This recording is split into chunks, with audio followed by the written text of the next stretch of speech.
Sometimes the best stories in golf aren't found on tour. You'll find them at the back of the range. And here's your host, Ben Adelberg. And welcome to the Back of the Range. I am your host, Ben Adelberg. This is episode 154. My guest on this episode, which can be called an exclusive to the Back of the Range, is the United States Amateur Champion, Tyler Strafaci. The last time I saw Tyler was in the grill room at the Bandon Dunes clubhouse. He had the Havemeyer Trophy sitting all by itself on a nearby table while he and his family had dinner and drinks, and I was getting ready to head out to Eugene for a 3-hour drive so I could catch my flight home to South Florida. My guess is that Tyler didn't get much sleep that night, and neither did I, but I think that his night was much more fun than mine. That being said, Tyler and I had a great conversation about the U.S. Amateur, but also some highlights from his summer that undoubtedly led to his victory. For those of you that don't remember, he had already won 2 prestigious amateur events before ever reaching Bandon Dunes. So I asked him about his summer, what he did to prepare during the COVID lockdown, and we also looked ahead to what is in store for him in the next 12 months.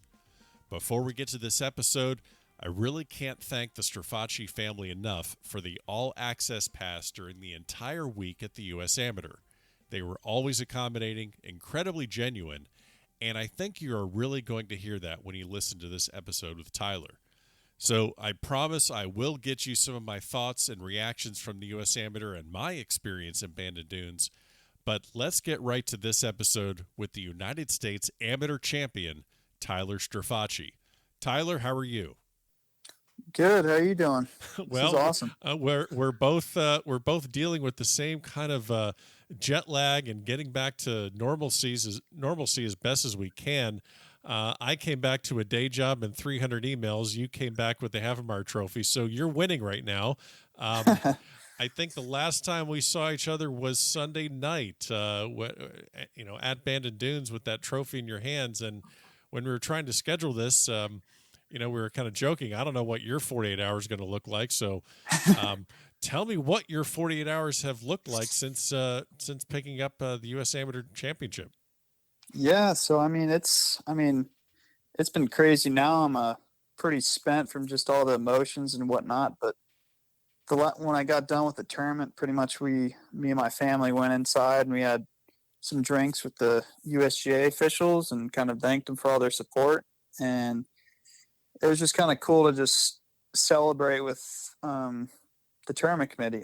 They've done such a great job that week, and they've been so welcoming to our family that whole time. And it was just cool to kind of just relax and celebrate something pretty cool and historical with such a great organization. And then pretty much on Monday night, I just hung out with my family. They've been my rock since the beginning. And you met them they're awesome. Trent's the coolest brother ever. He's he's probably my biggest supporter. He's always my biggest fan. And both my parents are just the best. They have always given me everything I've needed to succeed, and they've trusted me and they've given me room.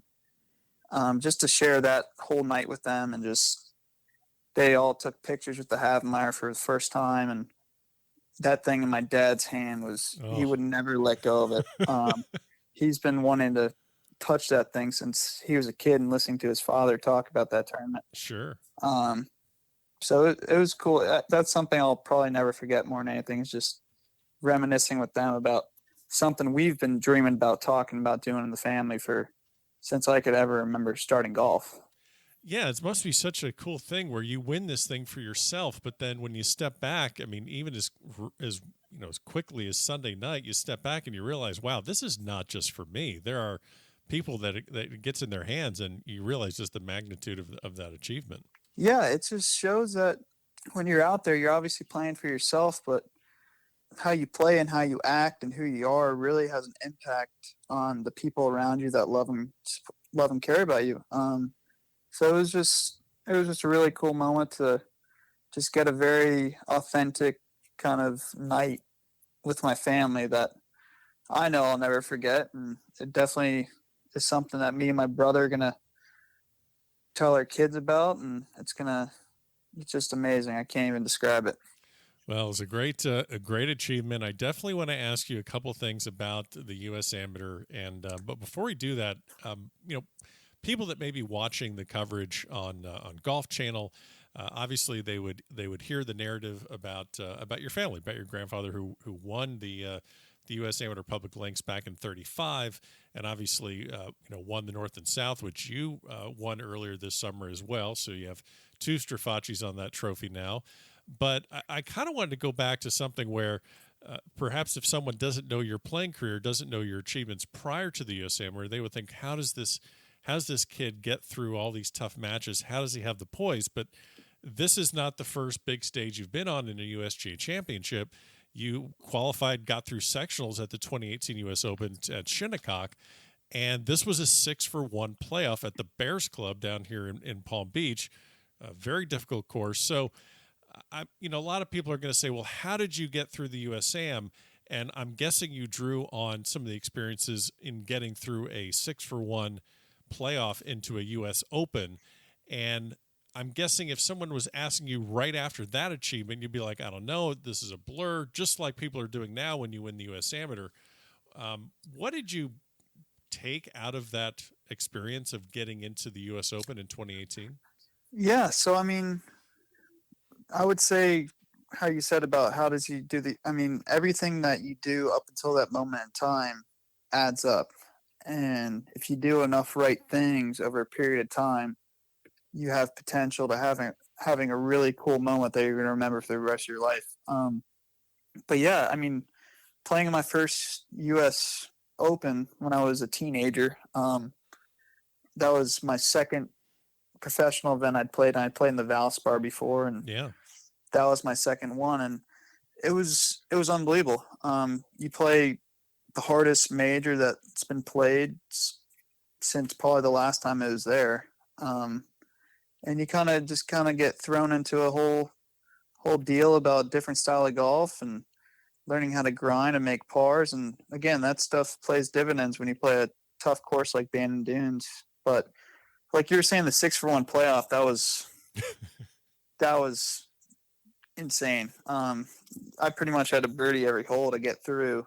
And it was, that's one of those things you look back on when you're in that situation. You kind of know that you can do it, and kind of gives you a little extra confidence. Maybe you won't get through that next time, but it'll just give you that little extra boost where you're better prepared for it than before.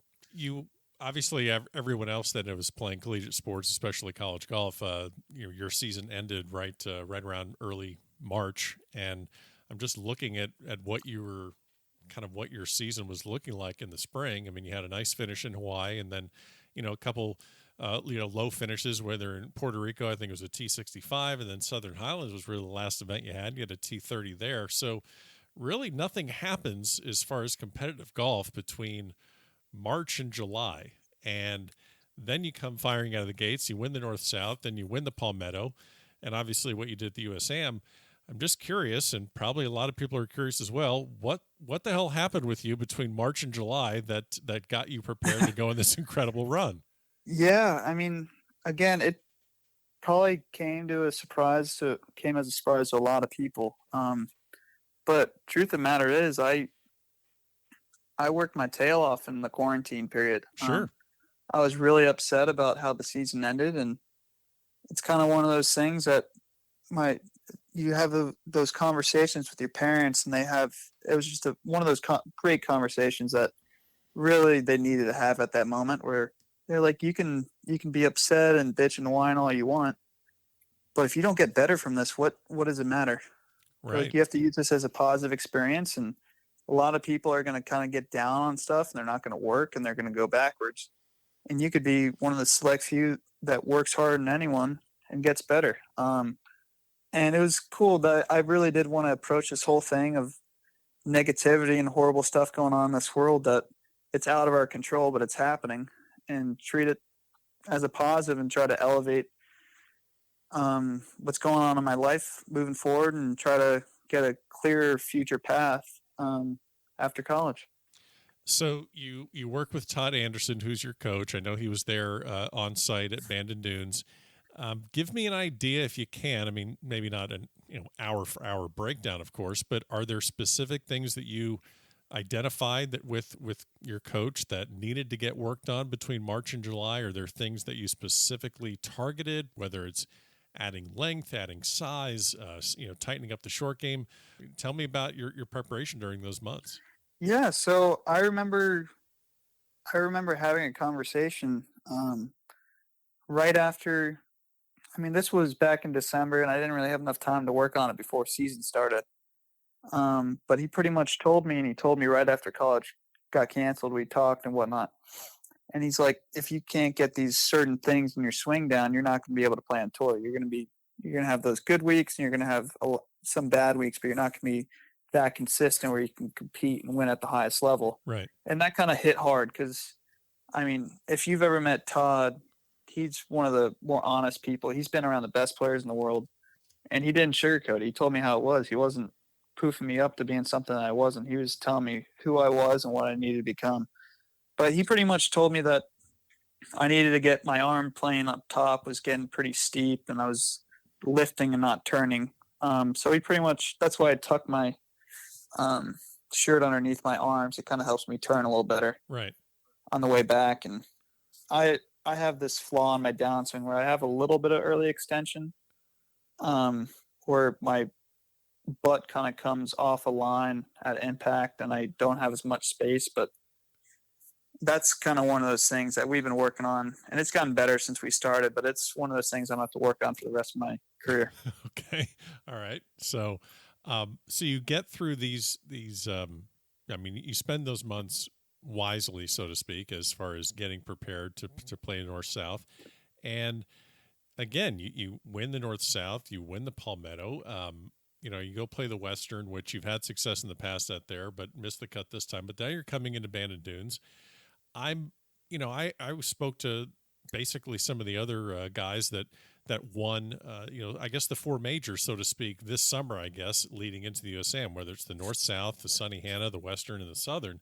So I'm guessing you're thinking yourself as kind of a favorite coming into Bandon Dunes. Yeah, I had confidence. And usually my best golf comes when I have confidence, but I still feel like somewhat of an underdog. Okay. I'm kind of flying. I've played well in tournaments like the Palmetto when I came off a big win and everyone had expectations of me winning that tournament. I actually played well in that tournament. But my best golf comes kind of after disappointments like the Western, because I really wanted to win that one. Okay. That's another tournament that's been close to my family for a while. But have that disappointment, and I have, I don't know, a week or so to get back to Atlanta and work on stuff and get really motivated again. And just kind of went into it. I knew I was going to play well, but just kind of one of those things. I just kind of want to hang along and keep getting better every day. I didn't really have huge expectations of winning the tournament until I kind of started winning matches. I was like, man, I am playing pretty good. I can do this. Yeah. It's such a unique U.S. Amateur. Obviously, no qualifiers. And, for people that may not know what everyone had to go through, including myself, you have to do a pre-COVID test from your home or wherever you're starting your travels from. Then once you get there, you have to COVID test. And you can't get early access to the golf course. You need to kind of stay quarantined or stay away from Bandon Dunes, Bandon Trails, the tournament sites, so to speak. So how did you spend the time from when you arrived to when you actually got to get on these golf courses and properly prepare? I know that some people maybe went to the little par 3 course, or maybe they went to the range, but really you couldn't get full access to the tournament site until, I believe, Saturday. So how did you kind of keep your head screwed on straight, as where it's such a unique thing where you're like, I'm there, but I'm not able to do anything. Yeah. It was the weirdest thing. Yeah, man, it was a very weird thing. But they did it how they should have. Oh, absolutely. Make it a safe environment. But you get there and you're kind of just exhausted from the flight, but you're still nipping at the bit to go out there and to play and whatnot, but you can't. You have to take your test next morning. And I pretty much approached it. I'm I'm going to get used to the grass. I'm going to spend a lot of time putting, chipping, and getting used to kind of the firmness of the ground, hitting full shots off of. And that's kind of where I geared. I got a lot of rest, and I put in 2 or 3, 4 or 5 hour practice sessions before the 2 practice rounds. And I gained a lot of confidence from that. And yeah, I mean, some people play different courses, but I told my dad, I said, I need to get rest. I need to practice a lot and get used to breaks, greens, firmness, and stuff like that. Sure. Well, you start the tournament in stroke play, and I guess, I mean, you finish even par, and you come out of there with a number 41 seed. Really, kind of just 2 rounds, just kind of ho hum, kind of grinding. I mean, 5 birdies, 5 bogeys. Really, nothing that gets you into trouble and gets you through to match play. I guess going into match play, obviously you run through everyone, but did you feel as strong about your game? What were you kind of your immediate thoughts after playing just dunes and trails once? Yeah, so I mean, after playing those courses, I liked them. I like courses where you can't really overpower them per se, but you kind of have to think around them and place it and whatnot. And I knew I was hitting the ball great. That wasn't the question. I just really was struggling the whole week to get the speed of the greens, and I can't think that really showed in some of my matches where they were pretty close, but I just couldn't make those putts to get a lot of momentum. But yeah, that I knew I was really hitting it solid, and I just putting really messed with my head for probably the first 5 or 6 days. Then my stroke got messed up, and I was stuff like that. But the last day, I tried to get back to kind of what I've been doing on my putting and forget about making putts, but rather just simplifying things. And getting back to the stuff that worked with the north-south, because honestly, if I did not putt really good, I wouldn't have beat Ollie, because, I mean, Ollie played fantastic. And I had to pull out every string to beat him, because he was a great player, great gentleman, just awesome kid to be around. Yeah. You got through that first match against Kelly Chen. I mean, he won Tournament of Champions, AJGA. You got through that match pretty quickly. Did not have to play the 18th hole.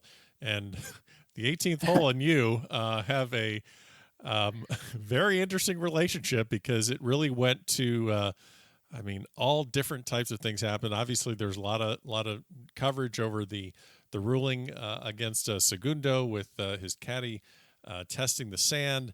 And then you had, I know you had a before that match, you beat Julian Perico, great player out of Arkansas. And then we get to Stu hitting driver off the deck into the hazard. And then we got Gupta leaving 2 in the bunker. And 3 matches in a row where, essentially, your opponent did something directly or indirectly in the match that it caused them to lose. But in the final, and not to jump ahead of everything, but in the final with the match tied, you hit this incredible 4-iron shot, which I think you said was one of the best shots of your life. Did you have to? I know you hit before Osborne. Yeah, you were away. So yeah, I was hitting behind him all day. He was so long. So were you thinking to yourself, like, okay, in previous matches, my opponent has done something to put them in a bad situation. This is my opportunity to actually step up and win this hole outright. Did you have any thoughts of that going into 18? To be honest, no. And I'll tell you, in the other ones I got fortunate, but each one I had a birdie putt inside. Oh yeah, you were not out of the holes. I'm just illustrating that. No, I see what you're saying, but I had confidence from that to where I played it under the circumstances how I wanted to. Right. But this one I just had a good feeling. I'll never forget stepping behind that 4-iron and just visualizing the shot, and it was just a cool moment of nerves and of excitement that I could never explain, because it was just so cool at that moment. But yeah, I mean, I really wanted to hit a good shot, because I knew if it went with all his momentum, if I didn't cut it quick and we got to extras, I'd have a tough time beating him. But I felt like I was still playing good, and if I could put something relatively close, it would force him to do something special. And I did, and he didn't hit the greatest shot, but he was still in a relatively good position to make birdie. But Yeah, it was just cool to kind of put the pressure on someone in match play, and that's again a shot I'll never forget. Yeah. In the quarters, you play Hagestad and you win on 18. And as we've said, it's just a very unique U.S. Amateur. And one of the more interesting aspects was everyone kind of was eating their meals in the same area, that same restaurant just right in the center of the Bandon Dunes clubhouse.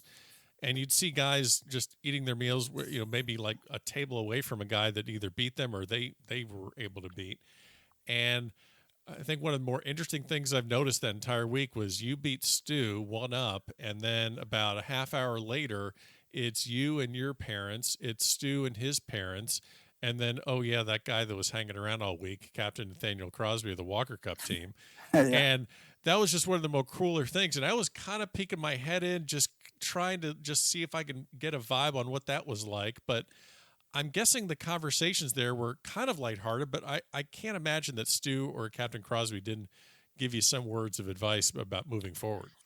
I've known Stu probably for the better part of 3 or 4 years, and I mean, he's one of those guys that I've always looked up to. He's just such a classy human being. And after that match, I'll never forget on 18, he hit in the hazard and he just handled it great, came up to me and he gave me a big hug and he said, "You did it, buddy. Couldn't be more proud of you." And he looked at my mom and said, "It's a shame I had to play one of my closest friends on the 18th green because he's such a good kid." And stuff like that. I mean, for someone after a disappointment like that, because know Stu's probably one of the bigger competitors you'll ever meet. Oh, yeah. For him to finish that moment and say that stuff was really cool. And I was doing a couple interviews after, and he kind of gave me one of those drink signs. I was like, "Yeah, I'll be there." So we went into the bar with my family, and we'd gotten some drinks and whatnot. And we were just talking, just telling stories, and we were talking about a round because, man, that was a hell of a match. Oh, just yeah. Great golf from both sides. He was clutch the whole time, and just reminiscing on shots. And I kind of was picking his mind about some Walker Cup stuff. He was sharing some stories to Captain, and I started kind of sticking my nose in probably when I shouldn't have, because I still wasn't in the Walker Cup. Sure. Just being cocky and whatnot, and trying to figure out some stuff. But yeah, Captain Crosby was saying some funny Walker Cup stories that I was bawling my eyes out laughing, and Stu was just being Stu, just telling Stu stories, which we loved. And he actually called me the day after I won, gave it a day, and he was so genuinely happy for me. And it was really cool to see. And he was with his family, and his family had a nice victory toast to us, and we talked to their family probably for 15 or 20 minutes. They're just such great people. Yeah. No, that was one of the more interesting things I noticed. I thought that was really cool. You don't see that at hardly any level. Normally you trunk slam and you get out of there. And the situation with how the U.S. Amateur was set up kind of provided a pretty special moment. Yeah, he carries amateur golf in a way that's very inspirable. He really represents all of us very well. Stu. Well, he listens to this podcast, so I'm he does. Oh yeah. Oh gosh. I get hey, Stu. I get text messages like, "All right, I like that episode." Oh yeah, he's like the Siskel and Ebert of the back of the range. So yeah, he's a critic and a fan. But I wanted to ask. I've always thought that, and I could be wrong, but tell me, is the semifinal match of the U.S. Amateur maybe the toughest match in all of amateur golf? Yeah, I would say so. I mean, the thing is, it's the toughest match you face that point. Of course. And then you get to the championship match where there's being a competitor and wanting to win. There's obviously more in line because you want your name engraved on that trophy. But once you kind of get to that, you're playing on like house money. It feels like you're just freed up.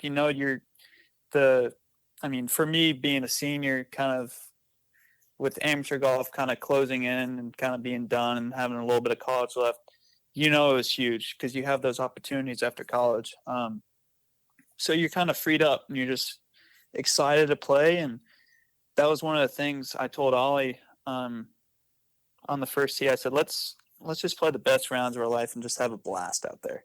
And we did. I mean, it was two guys playing the best golf of their lives, and it's pretty cool to see. But the semifinal match, yeah, it's nerve-wracking. I almost crapped my pants the last 5 holes.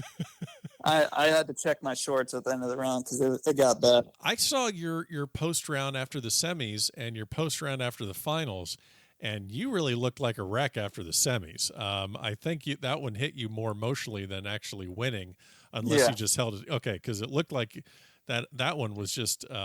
Well, I'll tell you what, Ben, that was really tough because I had that 4-up lead, and I thought I had him on beat. Right. And I got ahead of myself. And that was a very immature thing for me to do, and something I learned from this for the second match. But Amon played great in the last 4, and he brought it back, and I got really down on myself, and I was saying some negative talk about myself to my dad kind of after the 17th hole, which I never do. You know me, I'm very positive, and sure. It upset my father, and he's like, he kind of low-key got in my face a little bit. Sure. And told me to stop bitching and whining. He said, go win this hole. And my dad, he's no nonsense. He tells you how it is. And I flipped my emotions around right then, and I knew I had to play a perfect golf hole to have a chance against Amon, and I got myself in that thing. And after the match, I just melted down because it took everything I had to change the negativity I had, because that's something that's cancerous to you. Sure. In a round of golf. So I think that's why it hit me harder. I was definitely happier, 100% happier after the finals, but I was just so relieved, and I thought something that I felt like I had was getting taken away, and then I got it back again. So I think that's kind of why I was probably a little more emotional, just because it took probably a little more fortitude during that match to get it done. Now, after the trophy presentation, you went inside the clubhouse at Bandon Dunes. I actually ran into your father, and I was able to get a quick interview out of him. I want to play a clip of that and ask you something after. So let's go ahead and listen to these comments made by your father and caddy, Frank Strafaci Jr. The things that I tried to get him to do, and he's again, he's 22 years old, but he's 40 years old. Okay. He's got some experience. He's tough.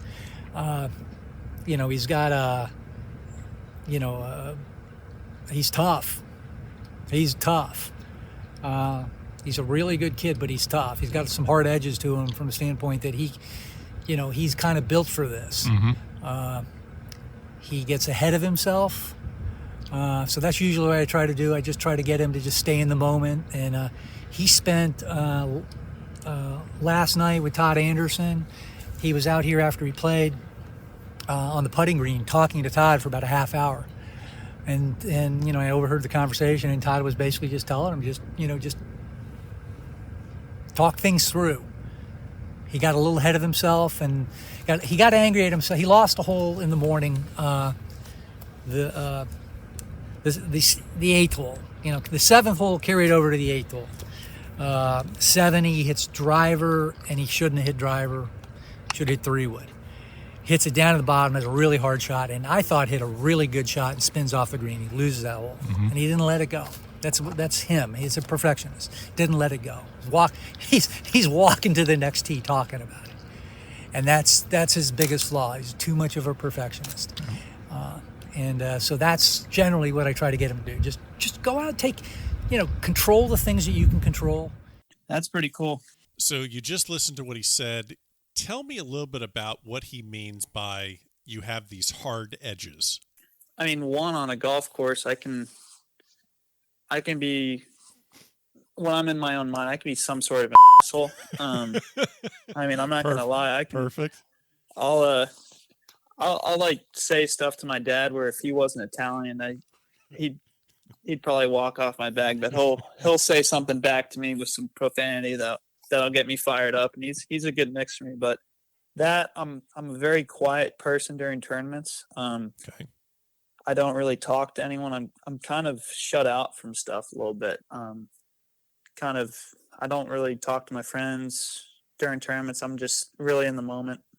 But yeah, what he was saying about kind of carrying on, that is my biggest flaw. I have this envisionment of playing rounds of golf and having, I wouldn't say like if I don't hit it there I get pissed, but it's more if I don't do what I mentally say I'm going to do throughout the round. Like my whole thing was during that championship match, and probably why I was a little slow and whatnot was my dad just made sure I kind of slowed down and talk, because I didn't want to talk through shots from the whole tournament.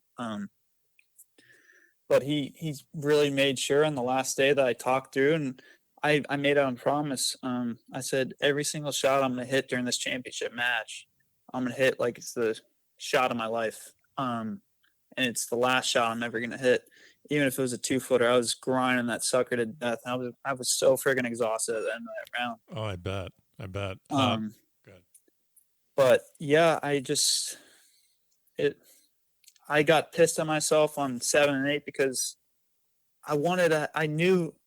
you just know that shot from down there is just really tough. And I hit a great drive and it got down there and I was like, that is not what I wanted to do at the beginning of this day. And I just got just upset with myself, and then carried over to 8. I had a bad first putt and yada, yada, yada. Sure. And then he snapped me back in it. But stuff like that, I just want to play the game the right way and not get ahead of myself. When I do, I beat myself up pretty good. And that's probably my biggest flaw is I get ahead of myself and I beat myself up probably when I shouldn't. And that's something I'm going to learn throughout the years. I'm probably going to get humbled out over the next year with certain stuff. And that's what happens. You go through ups and downs and you just never know when it's going to hit you. And you just deal with it as it comes, and you just keep growing as a person, a family member, and a golfer and stuff like that. Yeah. Part of the conversation with the U.S. Amateur was really the weather and the wind. And then fortunately for this finals, it really kind of laid down. So you get to the finals against Ollie, and you guys just get off to this boat race in the morning in the first session where I actually thought you shot 60 as a 4-ball, and I looked it up again today. You guys shot 59 as a 4-ball in the morning session of the U.S. Amateur. And, he was 7 under through 12 and 5 up, and then you bring it back where you're only down 1 after the 18. Did you have any idea that it was going to look like that in those first 18 holes? No, I had no idea what to expect. I mean, again, we were so new to that circumstance, both of us. We were in just uncharted territory for the both of us. So we had no idea. We didn't know if we'd both be nervous or we'd both play the best golf of our lives or something in between. But you knew he was built for that moment when he steps up on 1, 2, and 3, and he has the most stress-free birdies you've ever seen. And it was cool to watch. From me being a golf fan, I was excited to see it because you kind of just knew that this match had something about it that it just was going to be a really cool match. And we kind of get through the first 9. I had it to 2. I don't know what the match is. All I know, I was stepping off 12 and I was 5 down. I still felt really confident. I was playing great golf. Yeah, you guys I just wasn't making any putts. And I would say the only difference between, I would say almost that Ollie hit it better in the last 20 something holes and just didn't putt nearly as good. But I hit it a little better and I started making the putts that he was making earlier. And then he started making putts at the end, and then it got tight, and it was like, oh my gosh, we're both stepping down 18. And it was the coolest thing because, like, if you take yourself out of the moment then, or you're still, if you put yourself in that moment and you realize that, holy shit, we're 2 players, we've dreamed of this moment for our whole lives, and even going to the last hole at the U.S. Amateur, and probably what had to be one of the more exciting tournaments of the U.S. Amateur there's been, with all the birdies and stuff. I mean, it was just, we were both tied, playing the best golf of our lives, and it was just, who's going to go get it? Who wants it more? Kind of one of those feels, and it was so cool. I think I looked back at him, and I think I told him, this is so special. We should just be happy that we're here. And I was so excited for just everything during that moment. Even after losing those 2 holes, I was still just on cloud 9. I mean, it was the coolest thing, being a golf fan, being a part of history. I'm still speechless right now, because I don't know if I'm going to be able to. It was just so in the moment. I don't know if I'm going to be able to tell my kids about it, because like, I don't even remember half the stuff, because it was just so in the moment and so cool that I wish I could. But it's awesome. Again, it's awesome. So your match was the most watched cable telecast at the U.S. Amateur since a 1999 quarterfinal on ESPN. No way. Yep. So, and a lot of it is because obviously East Coast prime time, Bandon Dunes, a lot of factors, but the match lived up to everything else surrounding it. So, yeah, I mean, again, Ben, I'm glad you were a part of it, because you made the week special. It was cool to have you there and kind of talk to you and stuff like that. And that was just such a cool moment. And I'm glad that the viewership of it was up, and I hope it helps USGA out a lot with entries and stuff into the AM next year, because it should. I mean, that tournament has changed my life forever. And I'll forever be thankful for that, because I mean, this time last year, I was watching Andy win the USAM, and we're gonna talk about Andy. Don't you worry. We're gonna take care of him real quick. We'll do that right now. When you were playing your golf there, in the final match, you were busy. You couldn't watch the telecast, and Steve Burkowski from Golf Channel brought in Andy on I think it was Cisco WebEx or remote viewership, and you see this picture of Andy, and it looks like he's sitting in a college dorm room, which is, I'm guessing, the apartment you guys share. And in the background, oh, by the way, is his Havemeyer Trophy. And the first thing I'm thinking about is, okay, you just spent last year living with the guy, and I thought Andy Ogletree was just this nice, mild-mannered guy, but he actually puts a Havemeyer in your apartment for you to stare at all year long. I mean, he was. He earned it. Oh yeah. I mean, the thing is, and I understand now, what he went through, and kind of, he didn't have the best first 2 years in college. He had a lot of expectation of him coming in. I don't think he played as well as he wanted to. I mean, we were all thrilled with his play, because he was playing great. And he's always been a great teammate and whatnot. But to see him grow into that person and win that golf tournament was so cool. And he deserved to flaunt that trophy around everywhere. Oh, and the funny thing is, he was flying around today, and my boys just picked me up from the airport. And we walked to Moe's from our apartments, like maybe half a mile walk. And my buddy Luca actually brought the Havemeyer with him, and we literally walked down the streets of Atlanta with the Havemeyer Trophy. It was pretty cool. Oh my gosh. A bunch of people taking pictures and stuff like that. It was awesome. Wow. So I know it was cool to have, and obviously I wouldn't have preferred it that way, just because I'm pretty quiet about that stuff. And, sure. But at the moment, it was pretty cool to kind of do that. But again, Andy, the coolest thing about Andy Ogletree is he won the USAM, and he did not change one bit.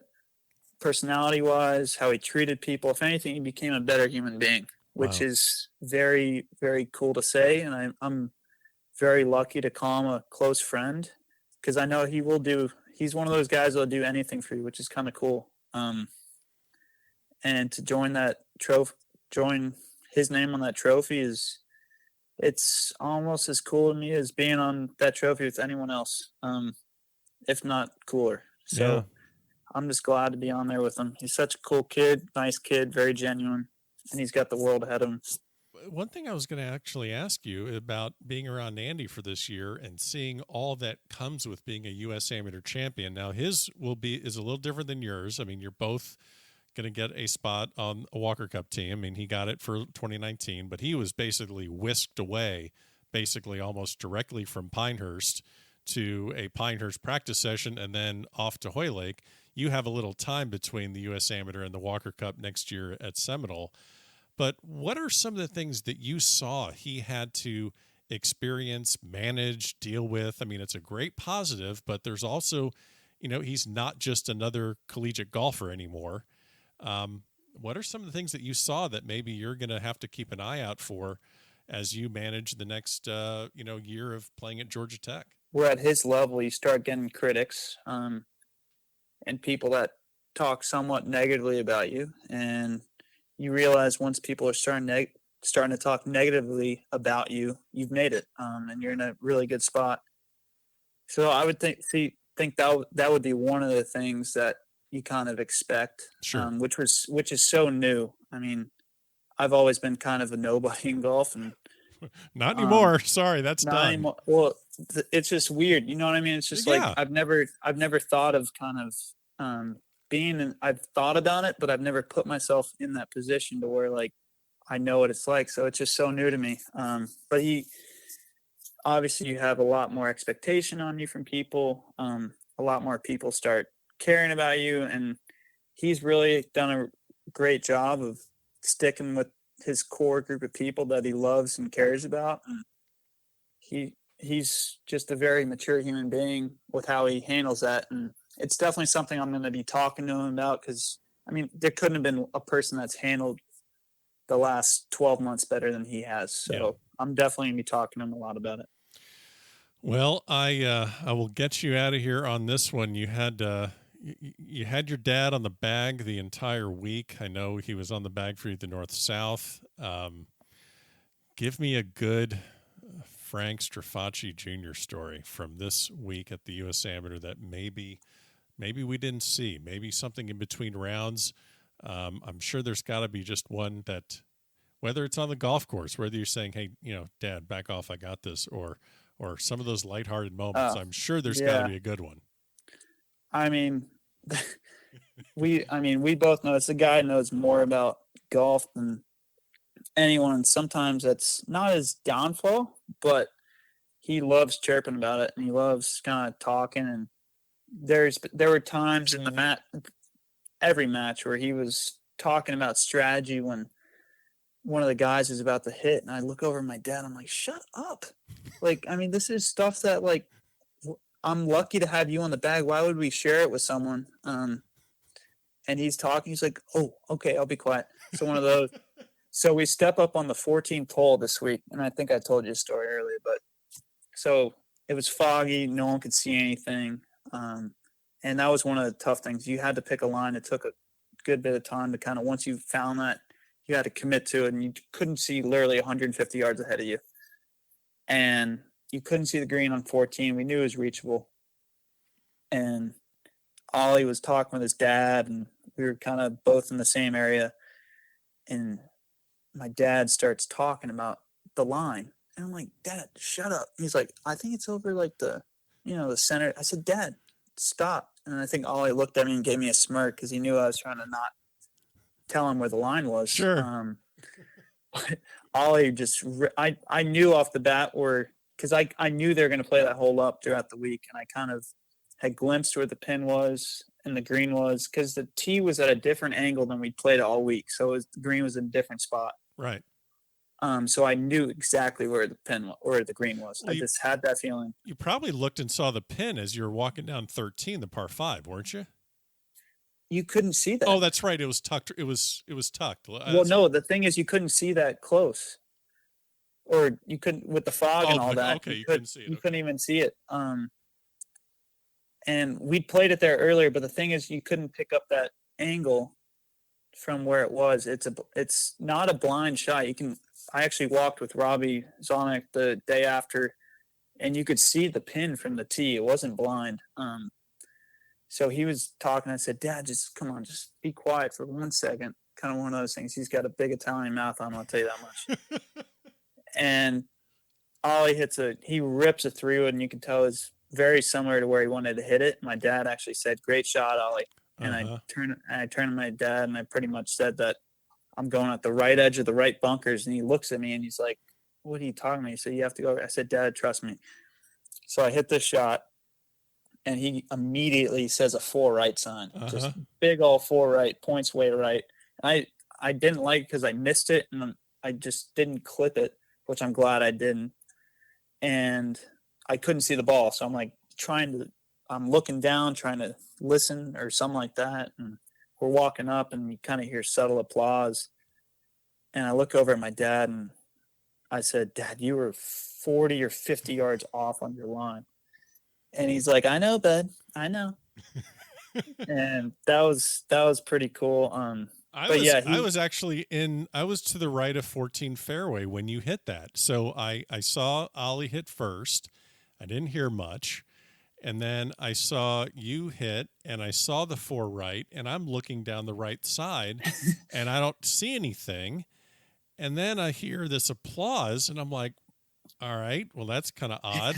I thought it was from something else, because there's like a very faint applause. It was like, and you get up there, and the ball's like 6 feet away. Yeah, and you run that in for eagle, and after Ollie gets up and down for a birdie, you run this thing in for eagle, and I'm like, well, this is really now we're to the zoo, because the fog is in and you can't see anything. I mean, I don't know what it looked like on TV, and I know what it looked like when I was there, because I was kind of got behind you guys to take some pictures and video, and you can't see 80 yards. That's the one thing I would tell people watching on TV. It was just on that par 3 15th. It literally, we were waiting to see where the flag was. And then once you kind of got a glimpse of it, then you can kind of do your work. Cause like, again, we've played the hole before, but you're literally looking into this cloud where you can't even see where the green is. And it was just it was like that on 16. You're teeing off at the Pacific and you're hearing the waves crash, but you can't see a single thing of grass in front of you. Yep. And it was so cool. We both wanted to play. We even wanted to play in 17 where we barely could see our feet. I was behind Ben Kimball, from the championship committee, and Ollie. They were both waiting to start, and that's one thing people should actually know. It's not that you guys were really slowed down a lot on the back 9 when the fog rolled in. You guys were held up in some cases by USGA officials, like, let's see what this fog does. So there were a couple little delays there. But, yeah, I have a photo of those two with their back. And it's basically those guys that's all you see, those two guys, and you cannot see 50 yards.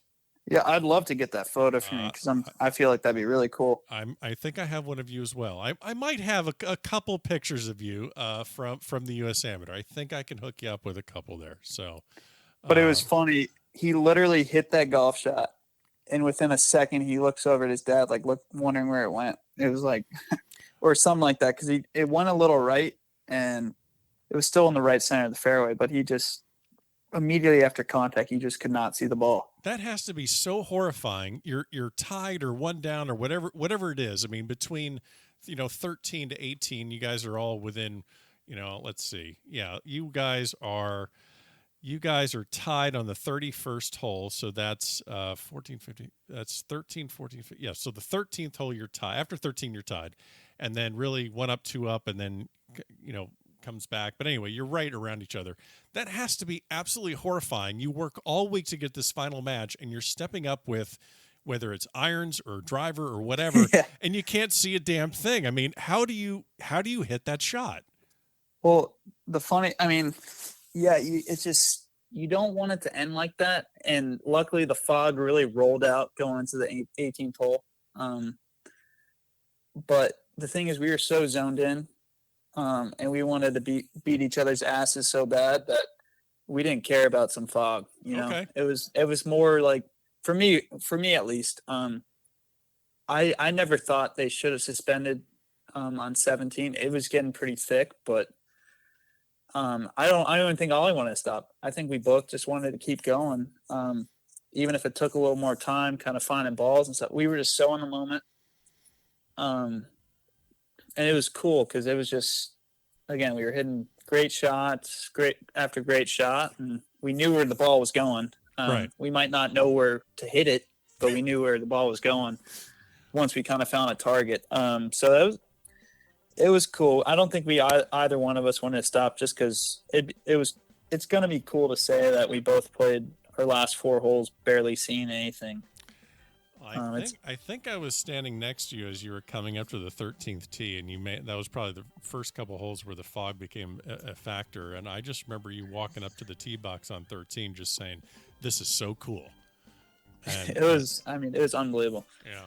Well, I appreciate all the time. I know you're still trying to get acclimated with your sleep schedule, and I know school's ramping up, and trying to grasp what all this means, being the U.S. Amateur champion. So you've been great with your time, and a lot of great things coming up for you. Obviously, whether it's the U.S. Open and it's the Masters, and obviously Walker Cup, but that'll all come with due time. So go ahead and enjoy the fact that you are the United States Amateur champion, and I'm glad I got to share that with you at Bandon Dunes, and I appreciate you stopping by the back of the range.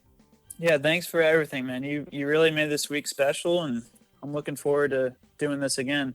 And there you have it. Special thanks to the U.S. Amateur champion Tyler Strafaci for joining me so quickly after his victory at Bandon Dunes.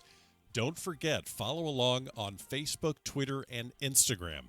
Still lots of photos and videos to post from the championship, and you can imagine that there are going to be many future guests stopping by the back of the range that I was able to meet at Bandon Dunes. But for now, have a great week. We'll see you again next time here at the back of the range.